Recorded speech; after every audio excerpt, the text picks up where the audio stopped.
வணக்கம் அன்பு நண்பர்களே, இன்றைய ஆயுதழுத்த நிகழ்ச்சிக்கு உங்களை அன்போடு வரவேற்கிறேன். காமன்வெல்த் மாநாடும் கற்றுக்கொண்ட பாடமும் என்பது பற்றி இன்றைய ஆயுதழுத்த நிகழ்ச்சியில் நாம் விவாதிக்க இருக்கிறோம். காமன்வெல்த் மாநாடு கோலாகலமாக இலங்கையில் நடந்து முடிந்திருக்கிறது. தமிழகத்தில் எழுந்த பெரும் சூறாவளி, கடும் எதிர்ப்பலை எல்லாவற்றையும் மீறி சுமூகமாக, கோலாகலமாக, கொண்டாட்டமாக நடந்து முடிந்திருக்கிறது காமன்வெல்த் மாநாடு. தமிழர்களுடைய கோரிக்கையை ஏற்று பிரதமர் அதில் பங்கேற்கவில்லை. ஆனால் அதற்கான காரணம் அதுவல்ல, அவ்வாறு அவர் குறிப்பிடவில்லை என்று இலங்கை அதிபர் ராஜபக்சே குறிப்பிட்டிருக்கிறார். இருந்தாலும் பிரதமர் போகவில்லை. நமது வெளியுறவுத்துறை அமைச்சர் சல்மான் குர்ஷித் அவர்கள் சென்றார். காமன்வெல்த் மாநாடு முடிந்துவிட்டது. இலங்கை பிரதமர் போய் தமிழ் பகுதி பார்வையிட்டார். அவர் தன்னுடைய கருத்துக்களை வெளியிட்டார். அதற்கு பதில் சொன்னார் இலங்கை அமைச்சர், இலங்கை பிரதமர். எல்லாம் முடிந்தது. அதிபருடைய பதிலையும் தாண்டி காமன்வெல்த் மாநாடு முடிந்திருக்கிறது. இப்போது என்ன, அடுத்தது என்ன? இந்த காமன்வெல்த் மாநாடு தடுத்ததன் மூலமாக, காமன்வெல்த் மாநாடு நடந்ததன் மூலமாக, காமன்வெல்த் மாநாடு முடிந்த பிறகு நாம் கற்றுக்கொள்ள வேண்டிய பாடங்கள் என்ன? இதை பற்றி தான் இன்றைய ஆயுதழுத்த நிகழ்ச்சியில் நாம் விவாதிக்க இருக்கிறோம். இந்த விவாதத்திற்கு செல்வதற்கு முன்னால் அது பற்றிய தொகுப்பை இப்போது நாம் பார்க்கலாம். பலத்த விமர்சனங்களுக்கு இடையே ஒரு வழியாக இலங்கையில் காமன்வெல்த் உச்சி மாநாடு நடந்து முடிந்துள்ளது. ஒரு வகையில் இம்மாநாடு இலங்கையின் இனப்பிரச்சினை குறித்த புரிதல்களுக்கு வர சர்வதேச நாடுகளுக்கு ஒரு வாய்ப்பாக அமைந்தது. போர் முடிந்து 4 ஆண்டுகள் கடந்த நிலையில் இன்னும் தமிழர்களின் துயரங்கள் தொடர்கின்றன. சகஜ நிலை பூரணத்துவம் பெறவில்லை. அதே சமயம் 30 ஆண்டு போர் முடிவுக்கு வந்துள்ளது. நாடு வளர்ச்சி பாதையில் பயணிக்கிறது என்று சொல்லும் இலங்கை அதிபர் ராஜபக்சே போர்க்குற்ற விசாரணைகளை உடனே ஆரம்பிக்க வேண்டும் என யாரும் இலங்கைக்கு கட்டளையிட முடியாது என உறுதிபட கூறியுள்ளார். இங்கிலாந்து பிரதமர் கேமரூனுக்கு பதிலளிக்கும் விதமாக ராஜபக்சே இவ்வாறு கூறினார். காமன்வெல்த் நிகழ்வில் சக்தி வாய்ந்த ஒரு நாட்டின் பிரதமருக்கு பதிலளிக்கும் விதமாக அனைத்து காமன்வெல்த் நாடுகளுக்கும் சர்வதேசத்திற்குமாகவே ராஜபக்சே இவ்வாறு பேசியுள்ளார் என்பதே உண்மை. இலங்கையை பொறுத்தவரை தற்போது இலங்கை அதிபர் ராஜபக்சே பெரும்பாலான சிங்கள மக்களின் பேராதரவையும், கணிசமான இஸ்லாமிய மக்கள் ஆதரவையும், வடக்கு மாகாணத்தில் வாழ்பவர்கள் தவிர்த்த ஏனைய பகுதிகளில் வாழும் தமிழர்களின் ஆதரவையும் தொடர்ந்து தக்க வைத்துக் கொண்டு வருகிறார். தமிழர் பகுதிகளில் நிவாரணப் பணிகளை செய்வதிலும், சகஜ நிலை திரும்புவதிலும் தாமதம் காட்டுகிறார் என்பதே அவர் மீதான குற்றச்சாட்டுகள். போர்க்குற்றங்களை விசாரித்து விரைந்து நீதி வழங்குங்கள் என்பதற்கு 30 ஆண்டுகளாக பயங்கரவாத ஆபத்தில் உழன்று இருந்த நாடு இப்போதுதான் சகஜ நிலைக்கு திரும்பி வருகிறது. இன்னும் கால அவகாசம் தேவைப்படுகிறது. நாட்டை பிளவுபடுத்தும் சக்திகளுக்கு துணை போகாதீர் என்கிறார். இந்த சூழ்நிலையில் இந்தியா கையாண்டு வரும் இணக்கமான அணுகுமுறைதான் நடைமுறையில் இலங்கை தமிழர்களுக்கு உதவும் என நம்பலாமா? இங்குள்ள தமிழர்களுக்கு, அங்குள்ள தமிழர்களுக்கு எது உதவும்? இதை பற்றி தான் இன்றைய ஆயுதழுத்த நிகழ்ச்சி நாம் விவாதிக்க இருக்கிறோம். காமன்வெல்த் மாநாடும் கற்றுக்கொண்ட பாடமும். இந்த விவாதத்தில் நம்முடைய காங்கிரஸ் செய்தி தொடர்பாளர் திரு அமெரிக்க நாராயணன் அவர்கள் இணைந்திருக்கிறார். அதே போல தமிழர் வாழ்வுரிமை கட்சியின் நிறுவனர் திரு வேல்முருகன் அவர்கள் இணைந்திருக்கிறார். இவர் மட்டுமல்லாமல் மூத்த பத்திரிகையாளர் திரு நெய்வேலி பாலவர்கள் இணைந்திருக்கிறார். உங்கள் 3 பேர் நிகழ்ச்சிக்கு வரவேற்க நண்பர்களே. நான் முதல்ல திரு வேல்முருகன் அவர்கள்ட்ட வந்து ஆரம்பிக்கலாம் நினைக்கிறேன். ஒரு காமன்வெல்த் மாநாடு இலங்கையில் நடக்கப் போகிறது என்று உறுதியாகி தேதி நெருங்கின உடனே தமிழகம் முழுக்க ஒரு போராட்டங்கள், ஆர்ப்பாட்டங்கள், ரயில் மறியல்கள், குண்டு வீச்சுகள் எல்லாம் என்னென்னலாம் விதமாக நம்முடைய உணர்வுகளையும், காட்டக்கூடாத உணர்வுகள் என்ன உண்டோ அதையும் சேர்த்து எல்லாத்தையும் காட்டி முடித்தாச்சு. மாநாடு முடிஞ்சு போச்சு. இந்த போராட்ட குழுக்கள் தங்களுடைய தொடர் போராட்டம் மூலமாக காமன்வெல்த் மாநாடு பற்றி அது தொடர்பாக சாதித்தது என்ன என்று நினைக்கிறேன்?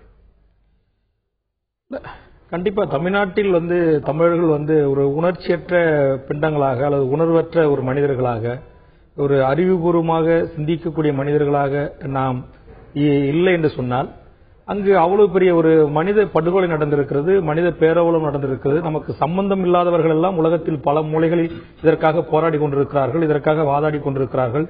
தன் உயிரை பணைய வைத்து இன்றைக்கு கெல்லன் மேக்கோவர் போன்றவர்கள் அங்கு நடந்த இனப்படுகொலையை வெளி உலகத்துக்கு, சர்வதேச சமூகத்திற்கும், ஐநாவுக்கும் எடுத்து வந்திருக்கின்ற இந்த வேளையில் தாய் தமிழ்நாட்டில் இருக்கிற உணர்வாளர்களாகிய நாங்கள் எங்கள் வழியில், அறவழியில், அமைதி வழியில் இதை எங்களுடைய தேசம் என்று சொல்லக்கூடிய இந்திய தேசமான காந்திய தேசத்திற்கு எங்கள் இனம் அங்கு அழிக்கப்பட்டிருக்கிறது, எங்கள் இனத்திற்கு அங்கு நீதி கிடைக்க வேண்டும் என்பதற்காக நாங்கள் இங்கு போராடவில்லை என்று சொன்னால் வேறு யாரு போராடுவது? நாங்கள் தான் போராட வேண்டும். எங்கள் மக்களுக்காக நாங்கள் தான் போராட வேண்டும். ஆனால் நாங்கள் போராடியது வெற்றி பெற்றிருக்கிறதா, தோல்வி அடைந்திருக்கிறா என்பது இரண்டாவது. இன்றைக்கு நீங்கள் அடுத்த கேள்விக்கு வருவீர்கள், அப்போது நான் பதில் சொல்லலாம் என்று நினைக்கிறேன். இந்த கேள்விக்கு நான் முதல் கேள்விக்கு நான் வந்திருக்கேன். அதாவது நீங்கள் ஏன் போராடினீங்கன்னு நான் கேட்கல. போராடியதன் மூலமாக காமன்வெல்த் மாநாடு முடிந்திருக்கிறது. இந்த நிலையில் உங்களுடைய போராட்டத்திற்கு என்ன கிடைத்தது? வெற்றியா தோல்வியா, என்ன நடந்தது? நீங்கள் எப்படி பாருங்க? நாங்க இன்றைக்கு மட்டும் போராடல, 60 ஆண்டு காலமா போராடி இருக்கிறோம். 60 ஆண்டு காலமாகவே எங்களுக்கு நீதி கிடைக்கவில்லை என்றுதான் எங்களுடைய வருத்தம். இப்போது கூட இங்கு தமிழர்கள் போராடியதன் விளைவாகவும் உலகத்தில் பல முனைகளில் பல நாட்டவர்கள் எதிர்ப்பின் குரல்களை தெரிவித்தும் கூட இலங்கையினுடைய அதிபர் மஹிந்த ராஜபக்ச அவர்கள் எவ்வளவு திமிரோடு ஆணவத்தோடு எனக்கு யாரும் கட்டளையிட முடியாது, எனக்கு யாரும் உத்தரவிட முடியாது என்கிற சொற்றொடர்களை எல்லாம் அங்கு பதிவு செய்திருக்கிறார். அத்தனை நாட்டுடைய தலைவர்களையும் வைத்துக் கொண்டு ஒரு மிரட்டல் தோணியில் தன்னுடைய அறிவிப்பை அவர்கள் வெளியிடுகிறார்கள். அப்படியேப்பட்ட ஒருவரிடம் இருந்து நீதியை அவ்வளவு சுலபமாக பெற்றுவிட முடியாது. ஆனால் எங்கள் நாடு என்று சொல்லக்கூடிய இந்திய நாட்டிற்கு எங்களால் அழுத்தம் தர முடியும். அந்த அழுத்தத்தை இன்றைக்கு நாங்கள் தந்திருக்கிறோம் என்று நாங்கள் கருதுகிறோம். அதில் ஓரளவுக்கு இன்றைக்கு தமிழர்கள் இங்கிருக்கின்ற பல்வேறு அரசியல் மாச்சரியங்களை கடந்து, கட்சி மாச்சரியங்களை கடந்து ஒரணியாக திரண்டு சட்டமன்றத்தில் தீர்மானம் நிறைவேற்றியிருக்கிறார்கள். பல்வேறு அரசியல் கட்சிகள் ஒன்று கூடி தங்களுடைய தீர்மானத்தின் மூலமாக இந்திய அரசுக்கு, அன்றைக்கு தமிழ் உணர்வாளர்கள் சொன்னதை கூட சொல்ல முன்வராதவர்கள் இன்றைக்கு பல கூட்டங்களை நடத்தி ஒரு தீர்மானமாக நிறைவேற்றி இந்திய அரசுக்கு அனுப்பி வைத்திருக்கிற காட்சிகள் எல்லாம் மாறி வருகிறது. நிச்சயம் நாங்கள் வெற்றி பெறுவோம் என்ற நம்பிக்கையில் தொடர்ந்து நாங்களுடைய வழிக்கு கொண்டு வர சிரமம் இருந்தாலும் இந்திய அரசை கொண்டு வர இந்திய நாட்டை எங்கள் வழிக்கு கொண்டு வர முடியும் என்கிற நம்பிக்கையோடு நாங்கள் களத்திலிருந்து போராடி கொண்டிருக்கிறோம். திரு அமெரிக்க நாடாளுமன்ற கேட்கிறோம், நம்ம இந்தியாவிலிருந்து பிரதமர் இந்த மாநாட்டில் கலந்து கொள்ளக்கூடாது என்று சொல்லும் போதும் சரி, இந்தியா ஒட்டுமொத்தமாக புறக்கணிக்க வேண்டும் என்று சொல்லும் போதும் சரி, மத்திய அரசு ஒரு கடும் ஒரு அதிருப்தியை, ஒரு மாற்று கருத்தை கொண்டிருந்தது. இல்ல நம்ம போகணும், நம்ம பங்களிக்கணும், அங்க போனா தான் நம்முடைய நிலைப்பாடை சரியா பிரதிபலிக்க முடியும் என்று எல்லாம் சொல்லிக் கொண்டிருந்தாங்க. காங்கிரஸ்ல ஒரு 2 வருட நிலை இருந்துச்சு, கோலாமா வேண்டாமா அப்படிங்கிறது. ஆனா இப்ப நம்ம பார்க்கும்போது காமன்வெல்த் மாநாட்டில் கிட்டத்தட்ட 53 நாடுகளில் கிட்டத்தட்ட 20 நாட்டு அரசு தலைவர்கள் கலந்து கொள்ளவில்லை. இதுவரை நடந்த காமன்வெல்த் மாநாடுகளிலேயே அதிகமான அரசு தலைவர்கள் பங்கேற்காத, நான் புறக்கணித்த என்று சொல்லவில்லை, பங்கேற்காத ஒரு மாநாடு இந்த மாநாடு தான். அப்ப இந்தியாவில் குறிப்பாக தமிழகத்தில் எழுந்த அழுத்தம் நியாயமானதான் என்று புரிந்து கொள்ளலாமா? முதல்ல மத்திய அரசு வேறு கருத்து கொண்டிருந்தது என்று நீங்கள் சொன்னீங்க, அதை நான் மறுக்கிறேன். மத்திய அரசு, காங்கிரஸ் தலைமையிலான மத்திய அரசு, காங்கிரஸ் உட்பட அனைத்து கட்சிகளின், அனைத்து தமிழ் மக்களின் உணர்வுகளை மதித்து இது மறுபடியும் நீங்க இது காமன்வெல்த் மாநாடு என்பது சொல்வது தவறு. CHOGM stands for Commonwealth heads of government, அதாவது அந்த நாட்டினுடைய தலைவர்களுடைய மாநாடு. தலைவர்கள் பங்கு பெறாவிட்டால் அந்த தலைவர்களின் பெயரில் வெளியுறவுத்துறை அமைச்சர் உள்ளே சென்று பங்கு பெற முடியாது என்பதை நான் இங்கு பதிவு செய்ய விரும்புகிறேன். தமிழ் உணர்ல நீங்க ஏன்னா நிறைய பேருக்கு புரிய மாட்டேங்குது. 20 நாட்டு அரசு தலைவர்கள் பங்கேறல. நம்ம அரசு தலைவர், அதாவது பிரசிடென்ட்டோ இல்ல பிரைம் மினிஸ்டரோ அதுல பங்கு பெறாத போது நமது தலைமை பங்கு பெறவில்லை என்று பொருள். நமது தமிழர்களுடைய உணர்வுகளை அறிந்து புரிந்து கொண்டு சரியாக செயல்பட்டுள்ளார்கள். ஒன்று குறிப்பிட்ட மன்னிக்கணும், நீங்க தொடர்ந்து பேச நிச்சயமா நான் அனுமதிப்பேன். ஏன்னா நீங்க முதலே கருத்தை மறுக்கிறேன்னு சொன்னனால அதை தெளிவுபடுத்துறதுக்காக வருமுனை. வெளியுறவுத்துறை அமைச்சர் சல்மான் குர்ஷித் அவர்கள் இங்கு இருக்கும் போதும் சரி, இலங்கை சென்ற பிறகும் சரி, காமன்வெல்த் மாநாடு நடக்கும் போதும் சரி, பிரதமர் இங்கு பங்கேற்றிருக்க வேண்டும் என்று நான் விரும்பிக் கொண்டே இருந்தேன். யாரை குற்றம் சொல்றதுனே தெரியல, நான் யாரையும் குற்றம் சொல்லலன்னு சொன்னார். அவருடைய விருப்பம், காங்கிரஸ் கட்சியுடைய விருப்பம், மத்திய அரசுடைய விருப்பம், இலங்கை நடந்த காமன்வெல்த் அரசு தலைவர் மாநாட்டில் இந்திய பிரதமர் கலந்து கொள்ள வேண்டும் என்பதால்தான் இருந்தது. உங்களுடைய பதிவுக்கா மறுபடியும் தவறாக சொல்கிறீர்கள். எப்படின்னா நீங்க அவருடைய விருப்பம்னு சொல்லியிருந்தீங்கன்னா நான் அதை மறுத்திருக்க மாட்டேன். தனிப்பட்ட கருத்தாக முடியாது. கேள்வி என்ன பேச விட மாட்டேங்கிறீங்க, நீங்க தவறா பதிவு பண்றீங்கன்னு நான் சொல்றேன். சல்மான் குர்ஷித் இந்தியாவுடைய வெளியுறவுத்துறை அமைச்சர். எப்படி ஒரு கம்பெனில ஒரு ப்ரொடக்ஷன் டிபார்ட்மெண்ட் இருக்கு, ஒரு அக்கவுண்டிங் டிபார்ட்மெண்ட் இருக்கு, ஒரு இது இருக்கு. ஒரு அக்கவுண்டிங் டிபார்ட்மெண்ட் சொல்றதே அந்த கம்பெனியோட கொள்கைன்னு அவர்த்தம் இல்ல. எங்களுடைய பிரதமர் சொன்னீங்கன்னா அது இந்த நாட்டினுடைய கொள்கை. ஒரு வெளியுறவுத்துறை அமைச்சர் அவருடைய டிபார்ட்மெண்ட், ஏன்னா அவருடைய இது வெளிநாட்டு நம்ம நாட்டுக்கு அனுசரணையாகவும் நம்ம நாட்டுக்கு நல்லதும் செய்யணும்னு நினைக்கிச்சு அவருடைய பார்வையில் அது சொல்லிருக்காரு. நான் அதை மறுக்கலையே. ஆனா நீங்க அதை எப்படி இந்திய அரசின் கொள்கைன்னு எப்படி சொல்ல முடியும்? இந்திய அரசின் கொள்கையா இருந்தா இந்திய பிரதமர் அங்க போயிருப்பாரு இல்லையா? காங்கிரசின் கொள்கையா இருந்தா காங்கிரசுடைய கோர் கமிட்டியில் சொன்னதால தானே அவங்க போகலன்றது பதிவாருது. ஏன் இந்த மாதிரி தவறாக சொல்கிறீர்கள் என்று நான் உங்களை கேட்கின்றேன். ஏன் சொல்றேன் அப்படின்னா, நானே சொல்றேன் ஏன் அப்படி சொல்றேன்னா, இந்தியா காமன்வெல்த் அரசு தலைவர் மாநாட்டை புறக்கணிக்கிறது என்று எந்த இடத்திலும் சொல்லவில்லை. ஒன்று. ரெண்டாவது, நான் ஏன் கலந்துக்க முடியல அப்படின்னு சொல்லிட்டு அதிபருக்கு எழுதின கடிதத்துல கூட நான் புறக்கணிக்கிறேன் சொல்ல ஏற்கனவே என்கேஜ்மெண்ட் கொஞ்சம் பிஸி ஆயிட்டேன் அப்படிங்கிற மாதிரி ஒரு மழுப்பெல்லாம் நம்ம நீங்கள் சொல்ல தமிழர்களின் உணர்வை புரிந்து கொண்டு என்பதுதான் உண்மையானால் நாங்கள் தமிழர்களுக்கு இழைக்கப்பட்ட அநீதியை கண்டித்து புறக்கணிக்கிறோம் என்று சொல்லி கொண்டு எல்லாரும் வாழ்த்து கோஷம் எழுப்பியிருப்பாங்க. இந்த மாதிரி நீங்க கேள்வி கேட்டிருந்தீங்கன்னா அதுக்கு சரியான பதில் சொல்லிருப்பேன். இப்ப நீங்க உண்மையை சொல்றீங்க. நான் இது வரைக்கும் உண்மையை சொல்லிக்கிட்டு இருந்தேன். ஆனா இப்ப உங்ககிட்ட உண்மையும் வந்திருக்கு. வாழ்த்துறேன். நீங்க சொன்னது பூரா உண்மை. அங்கதான் டிப்ளமசின்னு பேரு. அங்க மனோ கணேஷ் என்ன சொல்லிருக்கா தெரியுமா? பொதுநல வாய மாநாடு இந்த அரசுக்கு, இலங்கை அரசுக்கு வைக்கப்பட்டுள்ள எலிப்பொறின்னு மனோ கணேசன் சொல்லிருக்காரு. அவர் என்ன சொன்னார் தெரியுமா?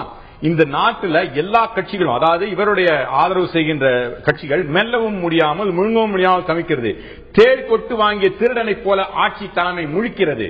ஆனால் ஹெல உரிமைய தேசிய சுதந்திர முன்னணி, பொதுநல சேனா, ராவணபலய தேசிய தேசபக்தி இயக்கம் போன்ற அரசின் கூட்டாளிகள் உணர்ந்து பகிங்கரமாகவே கண்ணீர் விட்டு ஒப்பாரி வைக்க ஆரம்பித்து விட்டார்கள். அவர்கள் கேட்டது ஸ்ரீலங்காவுக்கு கேட்டது விளையாட்டுக்கு.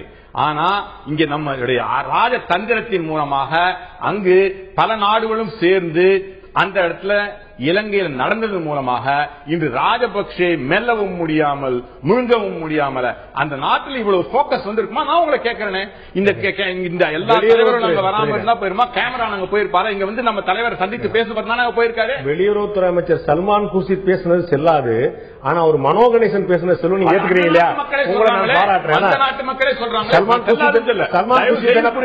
குர்ஷித் எந்த நாட்டுக்காரர்? நான் மறுபடியும் சொல்றேன். சல்மான் குர்ஷித் சல்மான் குர்ஷித் அவருடைய பார்வைன்னு நான் சொன்னேன். நீங்க தயவு செய்து என்னுடைய வாயில உங்களுடைய கருத்தை நுழைக்காது. புரியுதா?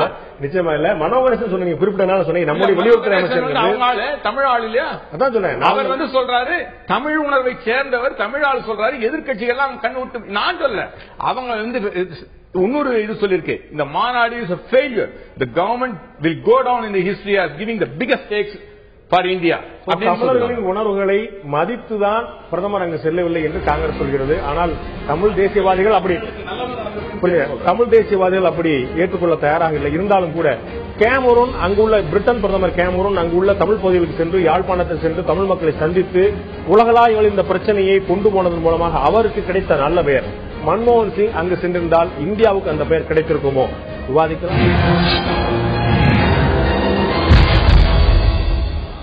மீண்டும் ஆயுதழுத்த நிகழ்ச்சிக்கு உங்களை வரவேற்கிற நண்பர்களே. காமன்வெல்த் மாநாடும் கற்றுக்கொண்ட பாடங்களும் என்பது பற்றி இன்றைய ஆயுதழுத்த நிகழ்ச்சி நான் விவாதித்துக் கொண்டிருக்கிறோம். நான் மூத்த பத்திரிகையாளர் திரு நெய்வேலி பாலு அவர்கிட்ட கேட்க விரும்புறேன். இலங்கைக்கு பிரிட்டன் பிரதமர் கேமரூன் போனார், டேவிட் கேமரூன் போனாரு. அங்க அவர் கொழும்புல மட்டும் இல்லாம மற்ற நாட்டு தலைவர் மட்டும் இல்லாம தமிழ் பகுதிகளுக்கும் சென்றார். யாழ்ப்பாணம் உள்ளிட்ட தமிழ் பகுதிகளுக்கும் சென்றார். அங்கு அதிகமான தாக்குதலுக்கு உள்ளான உதயன் பத்திரிகை அலுவலகத்துக்கும் சென்றார். அங்குள்ள தமிழர்களை சந்தித்தார். வெளியில ரொம்ப தெளிவா முக்கியமான விஷயங்கள் நிறைய பேசினார். நம்ம அதை பத்தி தொடர்ந்து விவாதிக்க போறோம். அவர் சொன்ன கருத்துக்கள், அவருக்கு சர்வதேச அளவில் கிடைத்த வெற்றி, ஒரு நல்ல பெயர், இவர் தான் இந்த பிரச்சனையை சர்வதேச சமூகத்துக்கு எடுத்துட்டு போறார் அப்படிங்கிறது நம்முடைய தமிழ் பகுதியில் தமிழ் தேசியவாதிகளுடைய நெருக்கடிக்கு ஆளாகாம பிரதமர் ஒருவேளை அங்கு போயிருந்தா அவருக்கு இந்த நல்ல பேர் கிடைச்சிருக்குமா? அதை நாமே தான் தடுத்துட்டோமா?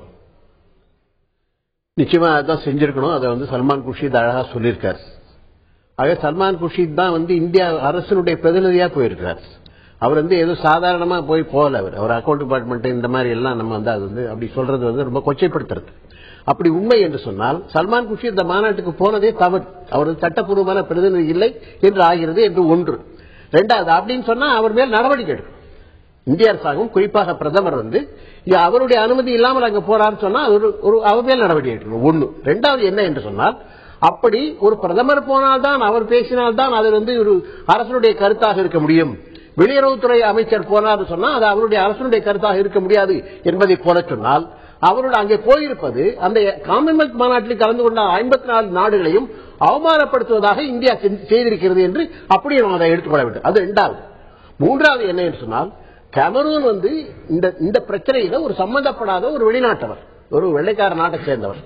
அவர் என்ன செய்திருக்கிறார் என்று சொன்னால், நேரடியாக பாதிக்கப்பட்ட மக்களை போய் பார்த்திருக்கிறார்கள். அங்கு அவரோட நேர பேசுறதுக்கு அவர் அங்கு அனுமதிக்கவில்லை. ஆனாலும் அவர்கள் தங்கள் உணர்வுகளை பல வகையாக காட்டியிருக்கிறார்கள். அதை அவர் பிரதிபலித்திருக்கிறார். அது மட்டுமல்லாமல் அவர் என்ன சொல்லியிருக்கிறார் என்று சொன்னால், வெளிப்படையாக நேரடியாக குற்றச்சாட்டு வைத்திருக்கிறார். உங்கள் மீது மிக கடுமையான குற்றச்சாட்டுகள் இருந்திருக்கிறது. அந்த குற்றச்சாட்டை பற்றி நீங்கள் மனித உரிமை மீறல் நிறைய நடத்தி இருக்கிறீர்கள். அதை 3 மாதத்திற்குள், மார்ச் மாதத்திற்குள் நீங்கள் அதற்கான விசாரணையை நடத்த வேண்டும் என்று அவர் மிக கராராக பேசியிருக்கிறார். இது யார் பேசியிருக்க வேண்டும் என்று சொன்னால் நம்முடைய வெளியுறவுத்துறை அமைச்சர் பேசியிருக்க வேண்டும். ஆனால் அதுவும் அவரை அறியாமலே அவருடைய வாயில வந்துருச்சு. அவர் என்ன சொல்றாரு, இந்த மாதிரி நம்ம பிரதமர் போயிருக்கணும் என்றுதான் நான் விரும்பினேன், ஆனால் அது நடக்கலையே, நான் என்ன சொல்றது என்று தெரியல. அப்ப என்ன தெரியுது என்று சொன்னால் இந்திய அரசிலேயே நமக்கு இங்க பல்வேறு குழுக்கள் அங்க ஆபரேட் ஆகுது எனக்கு சந்தேகமா இருக்கு. ஏன்னா வெளியுறவுத்துறை அமைச்சர் சொல்றாரு, என்னுடைய விருப்பம் பிரதமர் அங்கு இந்த மாதிரி செய்திருக்க வேண்டும், கமரூன் போனதை போல பாதிக்கப்பட்ட மக்களை பார்த்திருக்க வேண்டும் என்று நான் விரும்பினேன், ஆனால் அது நடக்கவில்லை என்று சொன்னால் அப்ப வெளியுறவுத்துறை அமைச்சருக்கும் தெரியாமல் பிரதமருக்கும் தெரியாமல் வேறு ஏதாவது அங்கு ஒரு சக்தி வேலை செய்கிறதா? அது யார்? இது ஒரு கேள்வி ஒன்று வருது. இரண்டாவது என்ன என்று சொன்னால் இப்போ சக்தி எதுவும் இல்ல, தமிழ் உணர்வுகள் தான் சொல்றாங்களே, அவங்க தான் தெளிவா சொல்றாங்களே. அவர் வந்து பல்வேறு காரணங்கள் இருந்தன, தமிழ்நாட்டுக்காரங்க எல்லாம் கோரிக்கை விடுத்தாங்க அப்படி சொல்லிட்டு தான் சொல்றாரு. நான் வந்து அந்த குற்றச்சாட்டு சொல்ல விரும்பல. சல்மான் குர்ஷித் நான் யாரையும் குற்றம் சாட்ட விரும்பவில்லைன்னு சொல்லிட்டாலும் கூட அவர் யாரை குற்றம் சாட்டுறாருங்கிறது எல்லாம் தெரிஞ்சுதான் இருக்கு. இல்ல அவர் அப்படி இல்ல. ஏன்னா நீங்க கடைசி வரைக்கும் என்ன என்று சொன்னால் இன்றைக்கு வரையிலும் மன்மோகன் சிங் வந்து தமிழர்களுடைய உணர்வுக்கு மதிப்பளிக்கப்படும் என்று அரசு தரப்பிலே சொல்லப்பட்டதை ஒழிய கடைசி நிமிடம் வரை மன்மோகன் சிங் வாய் திறந்து தமிழகத்தில் இருக்கக்கூடிய பல்வேறு அரசியல் கட்சிகள், அந்த குழுக்கள் அல்லது அமைப்புகள் அவர்களுடைய அந்த வற்புறுத்தலை ஒட்டி நான் போவதை தவிர்க்கிறேன் என்று சொல்லவில்லை. அந்த உணர்வை மதித்து செய்கிறேன் சொல்ல அப்படி சொன்னா வாசன்ல இருந்து நாராயணசாமியில இருந்து எல்லாருமே வந்து ஜெயந்தி நடராஜன் உட்பட எல்லா அமைச்சர்களும் சரி எல்லாருமே சொன்னது வந்து தமிழக உணர்வுக்கு மதிப்பு அளிக்கப்படும். தமிழக உணர்வு என்ன அது யாருக்கா தெரியாம இருந்தா இனிமே சொல்லணுமா? சட்டசபை தீர்மானம் நிறைவேற்றப்பட்டது, எல்லா கட்சியிலும் கோஷம் கொடுத்தாங்க, எல்லாரும் வந்து பிரதமர் சொன்னாங்க, பிரதமர் புறக்கணிச்சாரு. நான் மட்டும் சொல்ல என்ன சொன்னாங்கன்னா முதல்ல வந்து அதை எதிர்த்து குரல் எழுப்பியது வாசன், அதற்கு பிறகு ஜெயந்தி நடராஜன், அதற்கு பிறகு நாராயணசாமி அதில் சேர்ந்துவிட்டார். சுதர்சன ஆட்சியை தவிர 3 பேர் சேர்ந்து விட்டார்கள். அப்படி சேர்ந்த பொழுது அவர்கள் என்ன சொன்னார்கள் என்றால் பிரதமர் தமிழக மக்களுடைய குரலை உணர்ந்து அவருடைய உணர்வுகளை மதித்து ஒரு முடிவெடுப்பார் என்று சொன்னார்கள். அந்த முடிவு நான் ஏன் எடுத்தேன் என்று சொல்லணும். அது அப்படி சொல்லலன்னு சொன்னால் இப்ப என்ன ஆகுதுன்னா ராஜபக்சே சொல்ல சரியாயிடும். ராஜபக்சே என்ன சொல்றாரு, எனக்கு எழுதிய கடிதத்திலே அப்படி மன்மோகன் சிங் அந்த தமிழர்களுடைய அந்த உணர்வுகளை மதித்து நான் வரவில்லை என்பதாக சொல்லவில்லை அப்படின்னு சொன்னா அப்ப ராஜபக்சே சொன்னதுதான் உண்மை என்று ஆகிவிடும். அது அந்த மாதிரி உண்மை என்று ஆகவில்லை என்று சொன்னால் பிரதமர் என்ன சொல்லியிருக்க வேண்டும் அல்லது பிரதமருடைய அலுவலகம் என்ன சொல்லியிருக்க வேண்டும் என்று சொன்னால் அந்த உணர்வுகளுக்கு மதிப்பளித்துத்தான் இன்றைக்கு பிரதமர் அதில் கலந்து கொள்ளவில்லை என்று சொல்லியிருக்க வேண்டும். சல்மான் குர்ஷித் என்ன சொல்றாரு, he said that there are lot of issues in Tamil Nadu and many other important things. So that அவர் கலந்துக்கல. தமிழ்நாடு வந்து அவர் குறிப்பிட்டார், சல்மான் குர்ஷித் ஒரு குறிப்பிட்டார். இங்க வந்து அது முக்கியமான பிரச்சனை, தமிழ்நாட்டில் கவனிக்க வேண்டிய விஷயங்கள் நிறைய விஷயங்கள் இருக்கு, அதெல்லாம் சார்ந்து இன்னும் பெரிய விஷயங்கள் சேர்ந்து தான் அவர் போகலாம் அப்படின்னு சொல்றாரு. சல்மான் குர்ஷித் அதை பதிவு பண்ணிடுறாரு. அதுதான் பிரதமர் அவர் பதிவு பண்றாரு. அதை நேரடியாக அவர் எதிர்க்கிறார், ராஜபக்சே எதிர்க்கிறார். ஆனால் இதை வந்து இந்த பாயிண்ட கிளின்ச் பண்ணணும்ல, சல்மான் குர்ஷித் சொன்னது சரியா அல்லது ராஜபக்சே சொன்னது சரியா என்பதை கிளின்ச் பண்றது யாரு? பிரதமருடைய அலுவலகத்திலிருந்து அதற்கு ஒரு விளக்கம் வந்திருக்க வேண்டும். என்ன சொல்ல வேண்டும்னா ஆமாம் இந்த மாதிரி காரணத்தினால்தான் பிரதமர் போகவில்லை என்பதை சொல்லியிருந்தால் தான் அது முடிவு. ஏன்னா முதல் நாள் வரையிலையும் ஜெயந்தி நடராஜனோ அல்லது வாசனோ அல்லது ஈவன் நாராயணசாமி உட்பட இந்த உணர்வுக்கு மதிப்பளித்து பிரதமர் முடிவு எடுப்பார் என்றுதான் சொன்னார்கள். ஏன் எடுத்தார் என்ற விளக்கம் பிரதமர் சொல்லவில்லை. இன்னைக்கு ஆனால் அதை மறுக்கிறார். நீங்க அந்த கிரெடிட் கொடுப்பீங்க நினைச்சு சொல்லாம வந்திருக்கிறார், நீங்க சொல்ல முட்டீங்க போல தெரியுது. திரு வேல்முருகன் கேட்க விரும்புறேன். இப்ப இலங்கையில காமன்வெல்த் மாநாடு நடக்கக்கூடாது, காமன்வெல்த் அமைப்புல இருந்து இலங்கையை நீக்க வேண்டும், இதெல்லாம் நம்மளோட கோரிக்கையில் ஒரு பகுதியா இருந்துச்சு. ஆனா இன்னைக்கு நம்ம கண்கூடா பார்க்கக்கூடிய விஷயம் இலங்கையில் நடந்ததுனால்தான் இதற்கு முன்னாடி எப்போதுமே இல்லாத அளவு, எந்த காமன்வெல்த் மாநாட்டிலும் இல்லாத அளவு மனித உரிமைங்கிறது ஒரு மிகப்பெரிய விஷயம் அங்க எடுக்கப்பட்டது. மனித உரிமைங்கிறது காமன்வெல்த்தோட அடிப்படை உரிமையில ஒரு அடிப்படை கடமைகளை ஒரு கருதப்பட்டு வந்தாலும் கூட இதுக்கு முன்னாடி வேற எந்த நாட்டில் நடந்த போது இப்படி விவாதிக்கப்படல. அங்க முழுக்க 2 சர்வதேச பத்திரிகையாளர் சந்திப்பு நடந்துச்சு. அங்க முழுக்க ஏற்பட்டது கேமரூனுடைய பார்வை, சல்மான் குர்ஷித்தோட பார்வை. இன்னும் நம்ம பிரதமர் அங்க போயிருந்தா முழுக்க எந்த கோரிக்கைக்காக நீங்க எல்லாம் குரல் கொடுத்துட்டு இருக்கீங்களோ அந்த கோரிக்கை இன்னும் கூடுதலாக வலுப்பட்டு இருக்கும். அப்ப இலங்கையில் நடந்ததும் கேமரூன் போய் பார்த்ததும் தமிழ்நாடு இந்தியாவுடைய பிரதமர் போய் பார்க்காம இருந்த ஒரு தவிர மற்ற எல்லாமே பெரிய விஷயமா இருக்குமே. அதை நான் முற்றுமுதலாக மறுக்கிறேன். காரணம், நம்முடைய இந்திய நாட்டின் பிரதமர் அவர்கள் சென்று பார்வையிட்டு அங்கு இப்போது கேமரூன் அவர்கள் சென்றார்கள், திரிகோணமலைக்கு சென்றார்கள், உதயம் பத்திரிகை சென்றார்கள், யாழ்ப்பாணம் நூலகத்துக்கு சென்றார்கள், வன்னி பகுதிக்கு சென்றார்கள், கிளிநொச்சி பகுதி சென்றார்கள். அதனால் நம்ம பார்த்திருக்கணும் அப்படின்னு நம்முடைய நாட்டுடைய வெளியுறவுத்துறை அமைச்சர் சொல்கிறார்கள். நான் கேட்கிறேன், போர் முடிந்து 2009 4 ஆண்டு காலத்தில் இந்திய நாட்டின் பிரதமர் சென்று இந்த போரினால் பாதிக்கப்பட்ட பகுதி மக்களை பார்த்து அல்லது முள்வெளிக்குள்ளாம் முடங்கி கிடந்த தமிழர்களை பார்த்து ஆறுதல் சொல்வதற்கோ நிவாரணம் வழங்குவதற்கோ அல்லது இந்தியா அள்ளி கொடுத்த 56,000 கோடி ரூபாயினுடைய தொகையில் என்ன பணிகள் தான் அங்கு நடந்து வருகிறது, இந்த பணம் அல்லது தென்னிலங்கைக்கு செலவுபடுகிறதா அல்லது தமிழர்களுக்கு செலவிடப்படுகிறதா என்பதை பார்ப்பதற்கு செல்வதை தமிழகம் தடுத்ததா? நீங்க தான்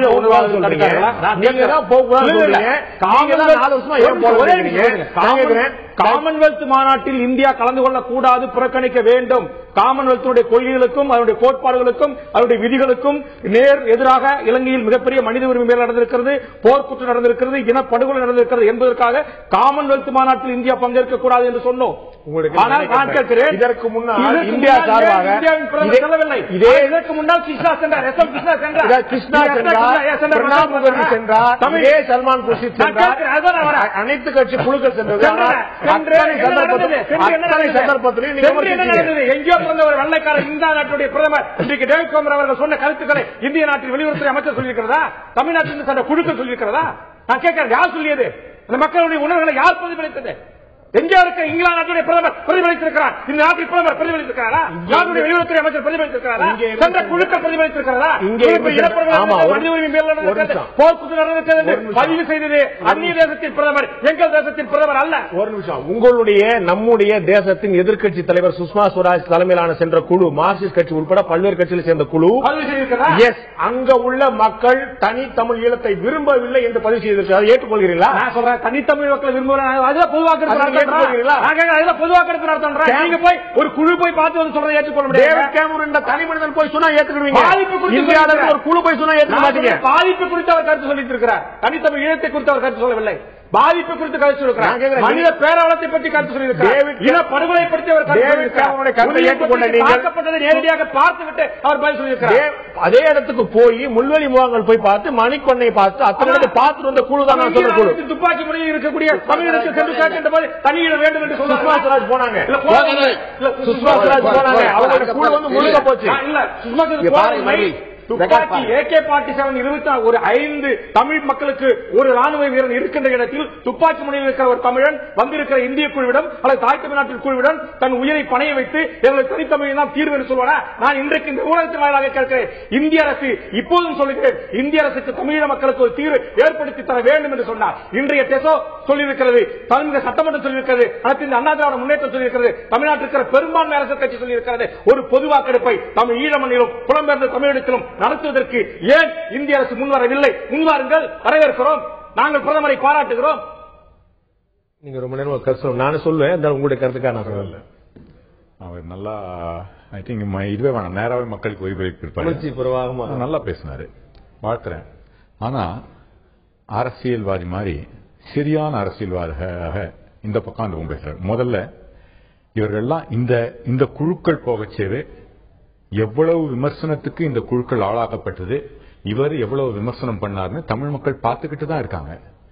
இன்னைக்கு ஏன் போகலன்னு இன்னைக்கு போறதுக்கு முன்ன போயிருந்தாங்கன்னா தமிழ் உணர்வாளர்கள் என்று கூறிக்கொள்பவர்கள், உண்மையான தமிழ் உணர்வாளர்கள், தமிழ் உணர்வாளர்களாக இருக்க வேண்டும் என்று பணமும் பொன்னும் வாங்கிக் கொண்டிருக்கும் பலர் இங்க பெரிய ஆர்ப்பாட்டத்தை நடத்தி இதை பண்ணி பணம் வாங்கிட்டு வராங்க, பொண்ணு வாங்கிட்டு வராங்க பேச அனாவசியமா நான் உடன்பாடு.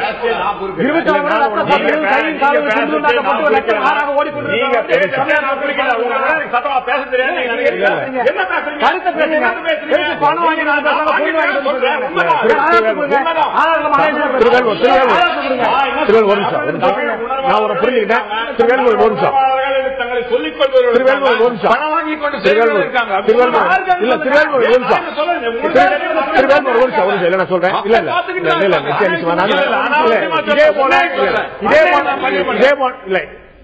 இதே போன்ற ஒரு குற்றச்சாட்டு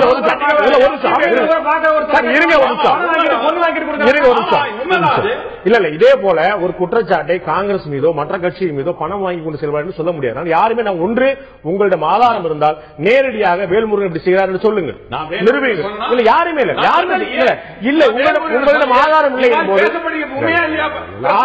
பேசப்படுகிறது தெரியும். நான் இல்ல நீங்களும் சரி கேட்கறோம். ஒரே ஒரு கேள்வி கேட்கறோம். மக்கள் நீங்க இந்த மாதிரி நினைக்கிறாங்க கேள்வி கேட்கறீங்களா? நம்ம விவாதம் பேசும்போது சல்மான் குர்ஷித் பேசினாரு, டேவிட் கேமரூன் பேசினாரு, சுஷ்மா ஸ்வராஜ் பேசி வந்தாங்க. ஒன்னொன்னு இல்ல, நான் விமர்சனத்தை விமர்சனமா வைக்கிறேன். நம்ம விமர்சனமா தான் வைக்கிறேன். அரசியல் விஷயங்களை அரசியல் விஷயமா கட்சிகள் அமைப்புகள் பணம் வாங்குறாங்க, பொண்ணு வாங்குறாங்கன்னாக்கா யார் வாங்குறான்னு சொல்ல உங்களுக்கு. நீங்க துணிச்சல் இருந்தா, தெம்பு இருந்தா, ஆதாரம் இருந்தா, ஆதாரத்தோட இதை வாங்கிட்டு இப்படி செஞ்சிருக்காங்க, இந்த இனத்தை காட்டி கொடுக்குறாங்கன்னு சொல்லுங்க. அந்த பத்திரிகைகளை காட்டுங்க. இப்போ நீங்க கேட்ட கேள்வி, அவர்கள் போகச்சேவே இதை ஆதரிக்காதவர்கள் இங்கு பிரதமர் போகியிருந்தால் இன்றைக்கும் போகக்கூடாதுன்னு பெரிய ஆர்ப்பாட்டங்கள் நடத்தி இது தமிழ் உணர்வுகளை தூண்டிவிட்டு அரசியல் செய்கின்ற கட்சிகள். அன்றைக்கு செய்திருக்க மாட்டாங்க. சல்மான் குர்ஷித் நான் அவர் இந்த தனி மனிதராக போனார்னு சொல்லல. அவர் நம்ம நாட்டினுடைய அங்கீகரிக்கப்பட்ட வெளியுறவுத்துறை அமைச்சராகத்தான் போனார். நம்ம நாட்டின் சார்பாகத்தான் பெற்றுக்கொண்டார். அதை நான் நீங்க யாராவது நான் சொன்ன தவறாக புரிந்துகிட்டா அதை நான் சரி செய்ய விரும்புகிறேன். ஒன்று. ஆனா அவர் சொன்னது அவருடைய வெளியுறவுத்துறையுடைய எண்ணத்திலையும் பார்வையை சொல்லியிருக்காரு. இந்திய அரசு அவர் ஏன் சொல்லலன்னு கேட்கிறாரு. ரொம்ப தெளிவாக காந்தி சொன்ன மாதிரி என் செயல் தான் என்னுடைய இதுன்னு சொல்ற மாதிரி செயல்ல காட்டிட்டார் நம்ம பிரதமர். அதனால இது நல்ல மெசேஜ். இது ஒண்ணு சொல்லி தெரிய வேண்டியதில்லை. ரொம்ப தெளிவாக மெசேஜ் ஸ்ரீலங்காவுக்கு போயிருக்கு. இங்க இந்த போராட்டத்தை பொறுத்தவரை விக்னேஸ்வரன் சொன்ன ஒரு வார்த்தையை நினைவு கூறுகின்றேன். உணர்வுக்கும் அறிவுக்கும் இடையிலான போராட்டம். காங்கிரஸை பொறுத்தவரை உணர்வு பூர்வமாகவும் அறிவுபூர்வமாகவும் சரியாக செயல்பட்டு இருக்கிறோம். எந்த விதமான சந்தேகம் வேணாம். காங்கிரஸ் கொடுத்த தலைமையிலான அரசு கொடுத்த இதுவாகவே இந்த முதல்ல நமக்கு அங்க தேர்தல் நடந்தது. தமிழர் ஒருத்தர் அந்த மாநாட்டாளர் நம்ம தலை நிமிர்ந்து சொல்லலாம். இரண்டாவதாக அன்றைக்கு எல்லாம் இன்னைக்கு 13வது சட்ட திருத்தத்தை எல்லாம் விமர்சனம் செய்தவர்கள் இன்று சட்டசபையிலே ஏன் நமது முதலமைச்சர் கூட 13வது சட்ட திருத்தம் வேணுங்கிறார். மூன்றாவதாக இந்த 13வது சட்ட சீர்திருத்தம் ராஜீவ்காந்தி அவர்கள் ஏற்பட்டதால் தான் அங்க தமிழும் ஆட்சி மொழியாக ஆனது என்று எந்த விதமான சந்தேகம் இல்லை. இவ்வளவு தொடர்ந்து அழுத்தங்களை கொடுத்து தொடர்ந்து காங்கிரஸ் சொல்றீங்க. ஆனா டேவிட் கேமரூன் மாதிரி பிரதமர் மன்மோகன் சிங் அந்த பகுதியெல்லாம் பார்வையிட்டு இருந்தால், டேவிட் கேமரூன் மாதிரி மார்ச் மாதத்துக்குள் ஒரு உறுதியான நடவடிக்கை எடுக்கவில்லை என்றால் எங்களுடைய சொந்த பலத்தை பிரயோகித்து ஐக்கிய நாடுகள் சபையில் மனித உரிமை கமிஷனில் நாங்கள் இதை சர்வதேச பிரச்சனையாக சர்வதேச நீதி விசாரணை கோருவதற்கான எல்லா முயற்சியும் நாங்கள் எடுப்போம் என்ற வார்த்தையை பிரதமர் மன்மோகன் சிங் சொல்லியிருப்பாரா? காமன்வெல்த் மாநாடும் கற்றுக்கொண்ட பாடம் என்பது பற்றி இன்றைய ஆயுதளத்து நிகழ்ச்சியில் நாம் பேசிக் கொண்டிருக்கிறோம். நான் திரு நெய்வேலி பாலவர்கிட்ட கேட்க விரும்புகிறேன். ஏற்கனவே கேட்டதுதான், அதாவது இடைவெளிக்கு முன்னாடி நம்ம சொன்னது போல டேவிட் கேமரூன் அங்க போயிட்டு ஒரு தமிழர்களை சந்திச்சு ஒரு நல்ல பேர் வாங்கினார். சர்வதேச சமுதாயத்து மத்தியில் இந்த பிரச்சனையை எடுத்துக் கொண்டு போனார் அடுத்த தளத்துக்கு. அதே மாதிரி பிரதமரும் போயிருக்கணும், போகாம தடுத்தது தமிழ் மக்கள் தேசியவாதிகள் அப்படின்னு ஒரு குற்றச்சாட்டு இருக்குது. ஆனா பிரதமர் அங்க போயிருந்தா அவரை போலவே இவ்வளவு ஆழமா அழுத்தம் திருத்தமா எங்களுடைய வல்லமையை பயன்படுத்தி அடுத்த ஆண்டுக்குள் நீதி விசாரணை நடத்துவதற்கு நாங்கள் வலியுறுத்தும், அதற்கான முயற்சி எல்லாத்தையும் செய்வோம் அப்படின்னு இலங்கைக்கு ஒரு எச்சரிக்கையை இந்திய பிரதமர் மன்மோகன் சிங் கலந்து கொண்டிருந்தால் கொடுத்திருப்பாரா? இப்போ அது கண்டிப்பா கொடுத்திருக்க மாட்டார் நான் சொல்றேன். ஏன்னு கேட்டா பிரதமர் போறது இருக்கு. அதாவது போகாத பிரதமர் போய் அவர் போகாமல் இடத்துல, அதாவது போயிருந்தால் என்ன நடந்திருக்குன்னு நம்ம கற்பனையில பாக்குறத விட போயிருந்த சல்மான் குர்ஷித் ஏன் பார்க்கவில்லை? அவர் பார்த்துக்கலாமே. என்னுடைய பிரதிநிதி தானே அவர். இதே சல்மான் குர்ஷித் யாழ்ப்பாணம் உட்பட பல்வேறு பகுதிகளுக்கு சென்றிருக்கிறார். இப்ப போகல.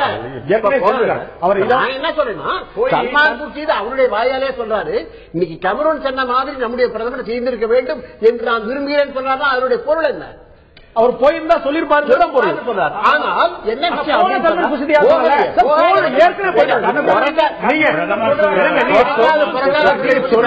ஒவ்வொருத்தரையும் போயிட்டு வருவார் சார். இதே சல்மான் குர்ஷித் தான் அவர் சொன்ன ஒரு வரி நீங்க ஒரே ஒரு உலக தலைவர்களில் அந்த யாழ்ப்பாணம் உட்பட்ட பாதிக்கப்பட்ட பகுதிகளுக்கு சென்ற முதல் வெளியுறவுத்துறை அமைச்சர் என்ற நிலையை நான் பெற்றேன். அதே மாதிரி முதல் பிரதமர் என்ற பெருமையை என்னுடைய பிரதமர் பெற வேண்டும் விரும்பினேன் சொன்னார். அவர் போயிட்டு தான் பதிவு பண்ணியிருக்கிறார். நீங்க அதே மறுத்து சொல்றீங்க. தாக்குதலுக்கு முன்னாடி இந்த காமன்வெல்த் மாநாடு நடப்பதற்கு முன்னாடியே போயிருந்தாருன்னா இன்னும் மோசமான நிலைமை இருக்கும் போது போயிருந்திருக்காரு. என்ன கருத்தை பதிவு சொன்னாரு பிரச்சனை, போறதுக்கு பிரச்சனை இல்ல. பல முறை போயிட்டு அவரே சொல்லியிருக்காரு, இந்தியாவில இந்திய நாட்டுடைய வெளி உலகத்தில் எந்த நாட்டுடைய வெளியுறவுத்துறை அமைச்சர்களோ சென்றது போல இந்த ஒரு நாட்டுக்கு இலங்கைக்கு சென்ற மாதிரி யாரும் செல்லல. இந்திய நாட்டு வெளியுறவுத்துறை அமைச்சர். என்னுடைய கேள்வி, சென்ற எஸ் எம் கிருஷ்ணாவும் சென்ற நம்முடைய இன்றைய சல்மான் குர்ஷித் அவர்களும் இவ்வளவு இன அழிப்பை, போர் குற்றத்தை, மனித உரிமை மீறல்களை 32 மருத்துவமனைகள் மீது அங்கு வெடிகுண்டு வீசப்பட்டிருக்கிறது, மனித உயிர்கள் பலியாக இருக்கிறது என்பதை இன்றைக்கு பதிவு செய்யப்பட்டிருக்கிறது. அது போன்ற ஏதாவது ஒரு கருத்தை இந்தியாவின் வெளியுறவுத்துறை அமைச்சரோ செயலாளரோ இத்தனை முறை சென்றவர்களோ பதிவு செய்திருக்கிறார்களா? ஏன் அந்த துணிச்சலும் இந்த ஆண்மையும் ஏன் இவர்களுக்கு இல்லை என்பதுதான் பாராளுமன்றத்தில் இதே வெளியுறவுத்துறை அமைச்சர் 100 முறை குறிப்பிட்டிருக்கார். இந்த வேதனை நான் பகிர்ந்து கொள்கிறேன், உங்களுக்கு மட்டுமல்ல எங்களுக்கு மருத்துவமனைகளை குண்டு நடந்துச்சு, பள்ளிகளில் குண்டு நடந்துச்சு, அங்க பாராளுமன்றத்தில் சல்மான் குர்ஷித் அவர்கள் பதிவு பண்ணார். 2009 நடந்த படுகொலை தொடர்பாக ஆளுகின்ற அந்த அரசு அல்லது பிரதமர் அல்லது வெளியுறவுத்துறை அமைச்சர் யாருமே இப்படிப்பட்ட ஒரு கொடுமை நடந்தது பற்றி நாங்கள் வருத்தப்படுகிறோம். வேல்முருகன் அவர்கள் கவனமா வர்றாரு. இனப்படுகொலை என்ற வார்த்தையோ போர் என்ற வார்த்தையை பயன்படுத்தவில்லை தவிர இதே பாராளுமன்றத்தில் ராஜ்யசபாவிலும் சரி மக்களவை ரெண்டுலையுமே TR பாலு உட்பட தம்பித்துறை உட்பட அத்தனை கட்சி தலைவரும் போர்க்குள் எழுப்பிய போது அவர் இந்த வார்த்தை சொல்லியிருக்கார். மனித உரிமை மீறல்கள் நடந்திருக்கிறது என்று கூட குறைந்தபட்சம் இந்திய நாட்டுடைய நாடாளுமன்றத்தில் பதிவு செய்யப்படவில்லை. பேசிய எதிர்க்கட்சியுடைய நாடாளுமன்ற உறுப்பினர்கள் தான் பேசினார்கள். அப்படி பார்த்தால் இந்த மூன்று வார்த்தை கூட கேமரா கூட சொல்லவில்லை. மோசமான மனித உரிமை மீறல் நடந்திருக்கிறது என்பது நடந்திருக்கிறது கேமரா பதிவு செய்திருக்கிறார்.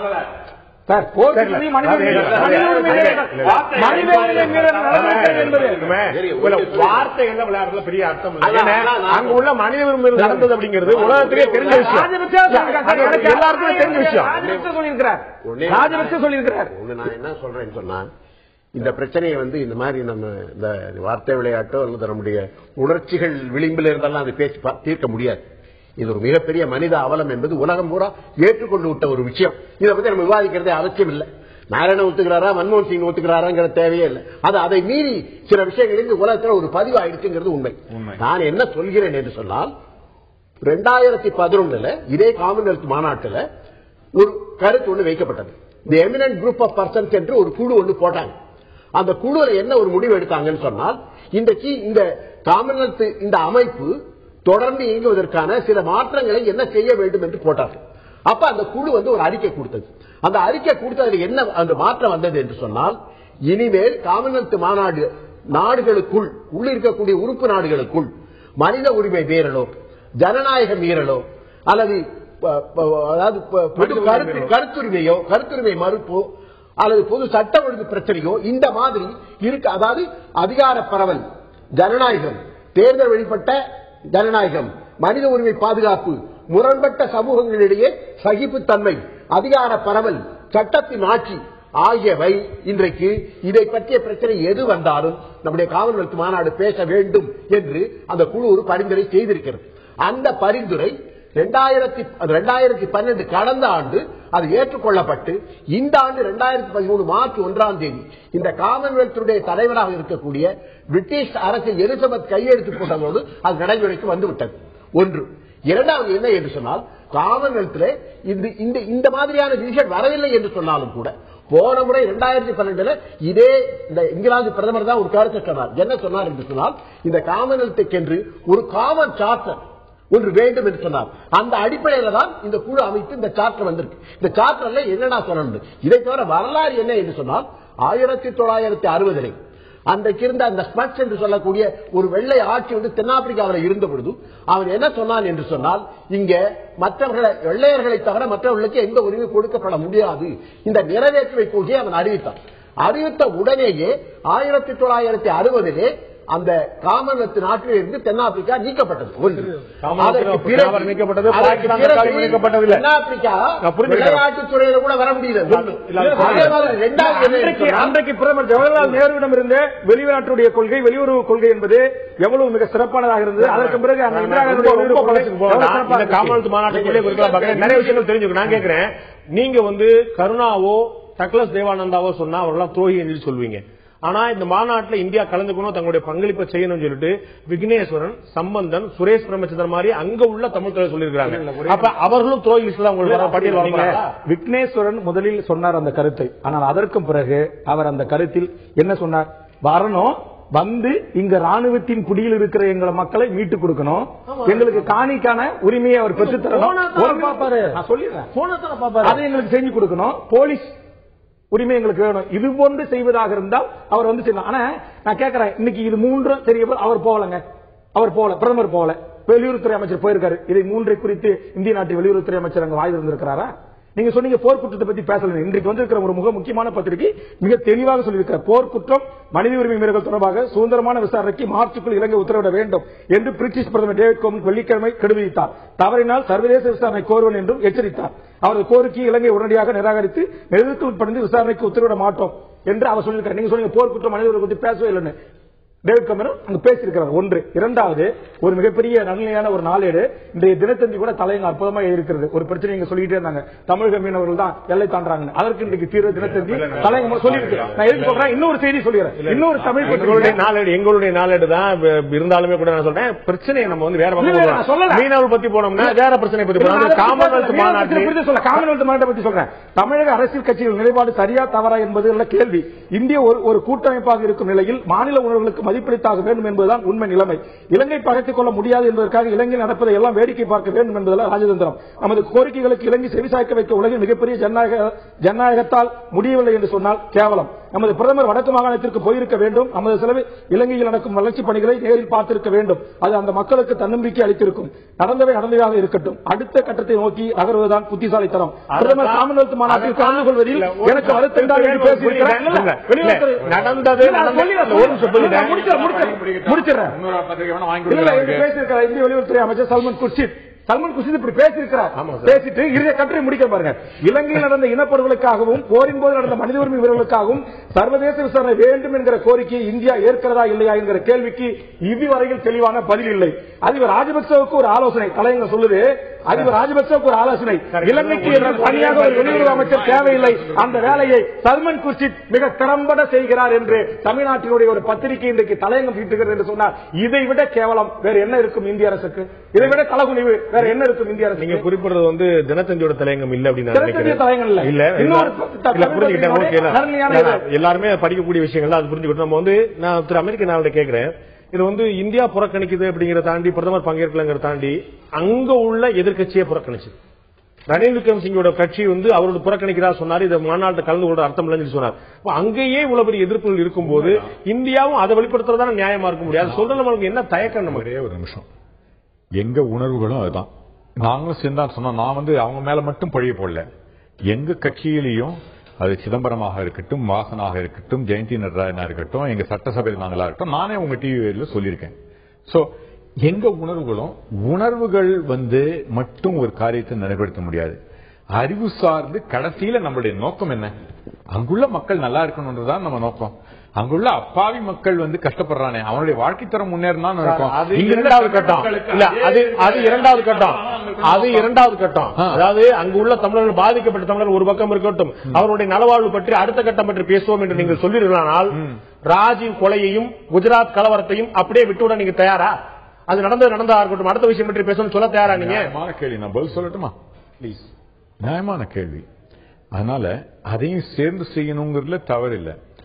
இங்க வந்துட்டு தான் பிரிட்டிஷ் பிரதமர் வந்து நம்ம பிரதமர்கிட்ட பேசின அப்புறம் தான் அங்க போயிருக்காங்க.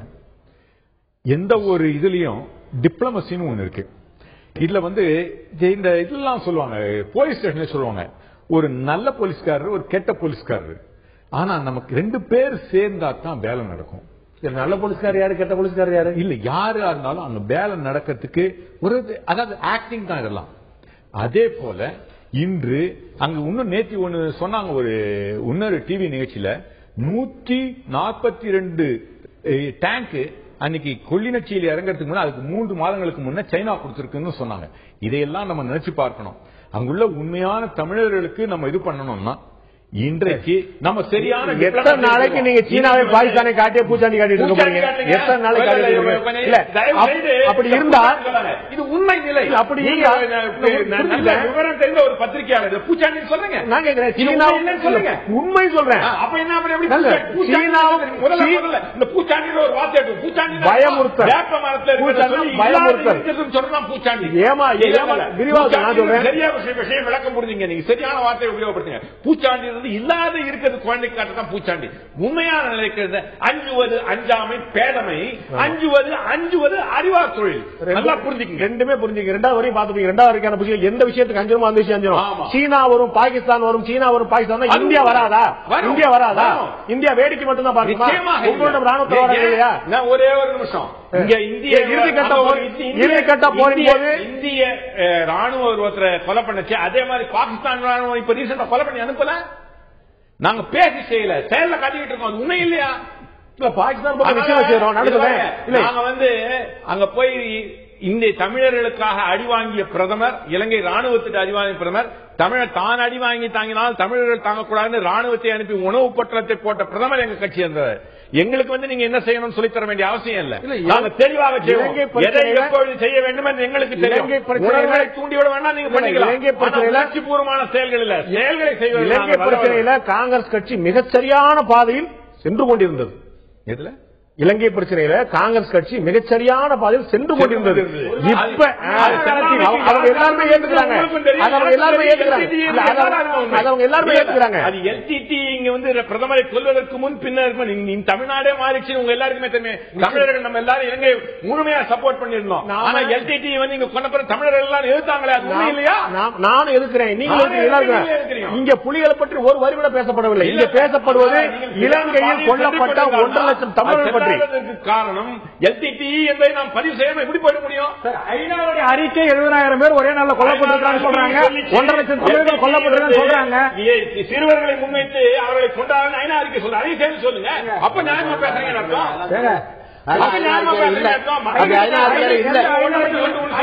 சிறுவர்களை எங்க வச்சு போறாங்க?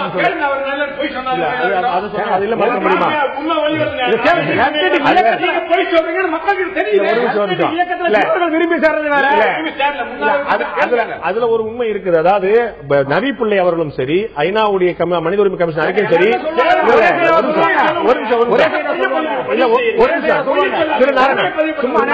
திருநாராயணன் ஒரு நிமிஷம். அதாவது அவர்கள் 2 அறிக்கையுமே சரி, நவிப்பிள்ளை அங்க போய் பேட்டி போது சரி, அவங்க தெளிவா பதிவு பண்ணாங்க. ஆனா இங்க இருக்கக்கூடிய தமிழ் தேசிய தலைவர்கள், தமிழ் தேசிய இயக்கவாதிகள் யாருமே இலங்கை அரசை சொல்வதில் 10% கூட புலிகள் தரப்பிலும் தவறு நடந்தது என்பதை சொல்ல மறுக்கிறீர்கள். அப்படிங்க போய் தான் அவங்களுக்கு டிஃபென்ஸுக்கு ஒரு பாயிண்ட் கிடைச்சிருக்கு. நீங்க மனித உரிமை மீறல் மனிதன் எந்த பக்கம் சொல்ல முடியா, அந்த மனிதனுடைய உரிமை இந்த மனிதனுடைய உரிமை பார்க்க முடியுமா? ஒரு போராளி இயக்கம் தனக்கென்று ஒரு நாடு கேட்டு போராடுகின்ற போது இதே காங்கிரஸ் கட்சி, ஒரே நிமிஷம், இதே காங்கிரஸ் கட்சியினுடைய தலைமையில் அண்ணல் காந்தியடிகள் அவருடைய தலைமையில் இந்தியாவினுடைய விடுதலை போராட்டத்திற்கு களமாடிய எங்கள் ஊரை சேர்ந்த, எங்கள் மண்ணை சேர்ந்த, என்னுடைய ரத்த சம்பந்த உறவை சேர்ந்த அஞ்சலி அம்மாள் அவர்கள் 14 வயதில் காந்தியோடு போராட்ட களத்திற்கு சென்றவர். அப்ப இந்தியாவின் விடுதலைக்கு பிரிட்டிஷ் ஆதிக்கத்தை எதிர்த்து போராட்ட களத்தில் பகத்சிங் எந்த வயதில் சென்றார்? தன் மண்ணின் விடுதலைக்காக, தன் மக்கள் விடுதலைக்காக, தன்னுடைய சுதந்திரத்திற்காக அந்த மண்ணில் 12 வயது சிறுவர்கள், 15 வயது சிறுவர்கள்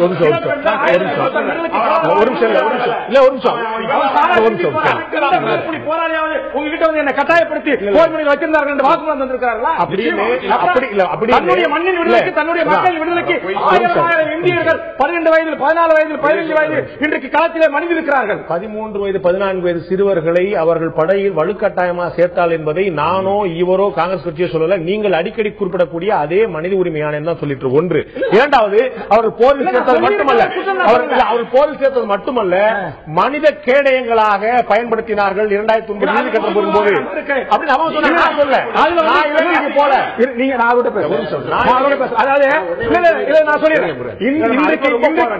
இன்றைக்கு ஐநாவினுடைய அறிக்கை 3 அறிக்கை, நவநீத பிள்ளை அவர்கள் தலைமையில் கொண்ட 3 பேர் கொண்ட குழு அறிக்கையினுடைய மிக தெளிவாக குறிப்பிடப்பட்டிருக்கிறது.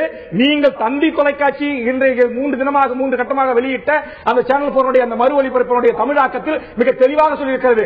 இலங்கை அரசு பாதுகாக்கப்பட்ட பகுதி என்று சொல்லி அறிவித்த இடத்தில் மக்கள் மீது உலக சமூகத்தால் தடை செய்யப்பட்ட குண்டுகளை போட்டு கொலை செய்திருக்கிறார்கள்.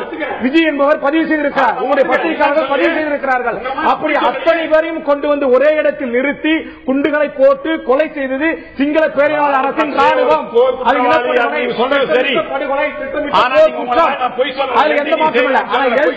நான் ஒத்துக்கிறேன். இளைஞர்கள் மாணவர்கள்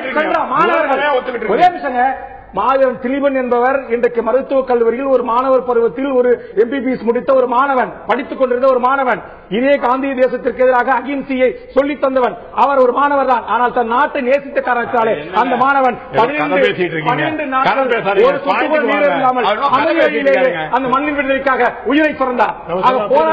இந்த இடத்துல நம்ம வந்து விவாதம் பண்ணிட்டு இருக்கிறோம். இப்ப வந்து இந்த இலங்கை பிரச்சனையினால இது காமன்வெல்த் மாநாடு இலங்கையில் நடந்தது மூலமாக யாருக்கு ஆதாயம் கிடைத்தது, யாருடைய நோக்கம் நிறைவேறியது என்பது பற்றி மக்களுடைய கருத்தை கேட்டிருந்தோம். குறுஞ்செய்தியின் மூலமாக அவர்கள் அனுப்பிய கருத்து என்ன இப்போது பார்க்கலாம்.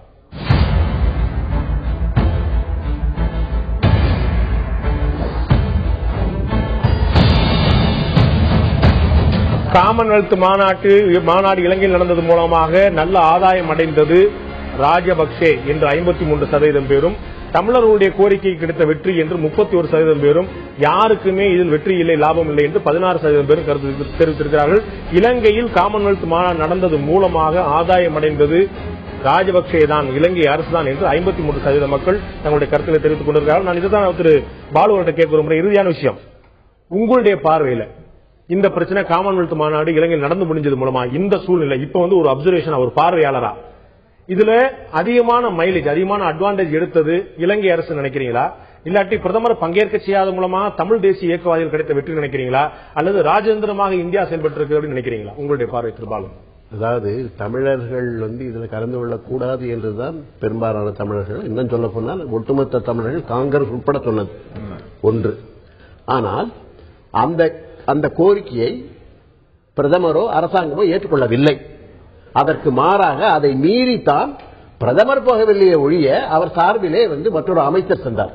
அதோடு காமன்வெல்த் மாநாட்டிலே பிரதமர் கலந்து கொள்ளாது, இந்திய பிரதமர் கலந்து கொள்ளாது. இது முதல் தரம் அல்ல. இன்னும் சொல்ல போனால் பிரதமர் அவருடைய வாயாலே நான் தமிழ் மக்களுடைய உணர்வுகளுக்கு மதிப்பளித்து தான் நான் போகவில்லை என்று சொல்லி இருந்தால் இன்றைக்கு ராஜபக்சே இவ்வளவு சர்வ சாதாரணமாக அப்படி மன்மோகன் சிங் எழுதிய கடிதத்தில் குறிப்பிடவில்லை சொல்ல முடியாது. எனக்கு ஒரு மாற்று கருத்து இருக்கு. அப்படின்னா 2009 ஏப்ரல் 22 பிரதமர் மன்மோகன் சிங் தலைமையில கூட்டம் நடந்த போது அதே கூட்டத்தில் இப்போது அதிபர் ஜனாதிபதியாக இருக்கக்கூடிய பிரணாப் முகர்ஜி கலந்து வந்து வெளியில் ஒரு ஸ்டேட்மெண்ட் கொடுக்கிறார். We are very unhappy that continued killing of innocent Tamil civilians in Sri Lanka. These killings must stop. Mukherjee set in statement. அந்த கூட்டம் முடிந்து, அமைச்சர் கூட்டம் முடிந்து வந்த பிறகு அப்போது அமைச்சராக இருந்த திரு பிரணாப் முகர்ஜி அவர்கள் 22 ஏப்ரல் 2009 என்று குறிப்பிட்டார். இப்ப வெளியே வந்துட்டு இந்த மாநாட்டில் கலந்துட்டு இன்னைக்கு சொன்னா தான் ஆச்சுங்கிறது இல்ல. முன்னாடி சொன்னதும் சொன்னதான், இன்னைக்கு சொன்னதும் சொன்னதான். முன்னாடி சொன்னது திருப்பி இன்னைக்கு சொல்லுங்கிற அவசியம் இல்லை.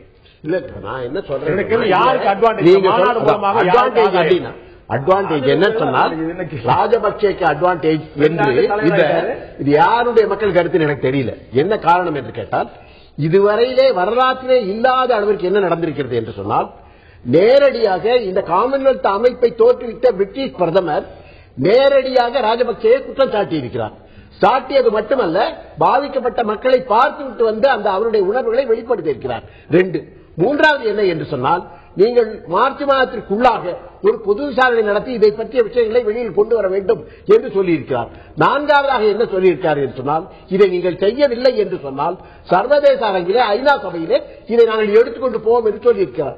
இவ்வளவு சொன்ன பிறகும் இது ராஜபக்சேக்கு வெற்றி என்று சொன்னால் அந்த வெற்றி எதனால் வந்தது என்று சொன்னால் பிரதமர் போகாததினால், அல்லது பிரதமராக பதிலாக ஒரு ராஜபக்சே போயும் கூட அந்த பிரிட்டிஷ் பிரதமர் மாதிரி அவர் சொல்லாததுனால அவர் தன்னுடைய கருத்தை சொல்லாமல் அங்கே இந்திய அரசு மௌனமாக திரும்பி இருக்கிறது. குற்றச்சாட்டு இந்தியா, இலங்கை, தமிழ் தேசியவாதிகள் 3 பேருமே வந்து தங்களுடைய கருத்துக்களை தொடர்ந்து வலியுறுத்திக் கொண்டே இருக்கிறார்கள். இந்த முத்தரப்பு கருத்தும் அவ்வாறே வலியுறுத்தப்பட்டுக் கொண்டிருக்கிறது. இந்த முத்தரப்பின் நோக்கமும் இந்த மகத்தான தேசம், இந்த இந்திய தேசமும் இங்குள்ள தமிழர்களும் அங்குள்ள தமிழர்களும் எந்த விதமான பாதிப்புக்கு எப்போதும் உள்ளாகக்கூடாது. அப்படி பாதிப்பு உள்ளானார்கள் என்றால் அதற்கான தக்க நடவடிக்கை எடுக்கப்பட்டே ஆக வேண்டும் என்பதில் இந்த 3 தரப்பும் ஒருமித்த கருத்தோடு இருந்தால் நிச்சயமாக எல்லோருக்கும் மகிழ்ச்சியாகத்தான் இருக்கும். இந்த நிகழ்ச்சியில் கலந்து கொண்டு கருத்து தெரிவித்த திரு அமெரிக்க நாராயணன் அவர்கள், திரு வேல்முருகன் அவர்கள், திரு நெய்வேலி பால் அவர்கள் 3 பேருக்கும் நன்றி. பார்த்த உங்களுக்கும் நன்றி நண்பர்களே. மீண்டும் இன்னொரு நிகழ்ச்சியில் சந்திப்போம். அதுவரை நன்றி, வணக்கம்.